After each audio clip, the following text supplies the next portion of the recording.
Israeli lobbying అనేది ఒకటి ఉంటుందండి. ఏం లాబియింగో తెలుసా? Jews lobbying. ఈ ఇజ్రాయేలీ జ్యూస్ లాబియింగ్ అంటే అమెరికా తన గుప్పిట్లో ఉంటుంది. అమెరికాలో American Congress, Senate, House of రిప్రజెంటేటివ్స్లో ఈవెన్ చాలామంది యుఎస్ ప్రెసిడెంట్లు, తర్వాత టాప్ మోస్ట్ కార్పొరేట్ కంపెనీలు లైక్ జుకర్బర్గ్, ఫేస్బుక్, ఇలాంటి వాళ్ళు ఎంతోమంది జూయిస్ వచ్చారనమాట. హైలీ సైంటిస్ట్, హయ్యెస్ట్ నోబెల్ ప్రైజ్లు వచ్చిన దేశం కూడా ఇది. వీళ్ళు అమెరికాలో లాబియింగ్ ఉంటుంది. ఈ లాబియింగ్ అని దాటి ఈవెన్ డెమోక్రటిక్, రిపబ్లికన్ పార్టీలు కూడా సర్వైవ్ అవ్వలేదు. అందుకనే ట్రంప్ ఎక్కువగా ఇజ్రాయెల్ది గెలుక్కోడు. కాబట్టి యునైటెడ్ స్టేట్స్ ఆఫ్ అమెరికాలో జ్యూస్ లాబింగ్ ఎలా ఉంటుందంటే ఇజ్రాయెల్ ఏం చెప్తే అంతే. అందుకని ఇజ్రాయెల్ చెప్తేనే ట్రంప్ వచ్చి ఇరాన్ మీద అటాక్ చేశాడనేది ఒకటే తప్పు అయితే కాదు, అది ఊహాతీతమే.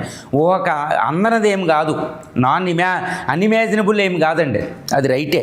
ఈ విధంగా ఇజ్రాయెల్ ఏంటంటే ఒక దేశం, కేవలం 22,000 చదరపు కిలోమీటర్లు, 1,10,00,000 జనాభా, 1.5 లక్షల army, air force, navy, air force, Mossad, top most spying agency, తనకు తాను 57 దేశాలతో నిత్యం యుద్ధం 80 సంవత్సరాలుగా. ఎవ్వరూ ఏమీ చేయలేరు. That is an invincible nation, what a మెరుగన్ నేషన్. కాబట్టి ఇజ్రాయెల్ ఈజ్ ఆల్వేస్ ఇజ్రాయెలేనండి. కాబట్టి అటువంటి ఇజ్రాయెల్తో ఇండియాతో సంబంధాలు ఉన్నాయి. ప్రపంచంలో ఎవరిని నమ్మదు ఇజ్రాయెల్, భారతదేశాన్ని తప్పితే.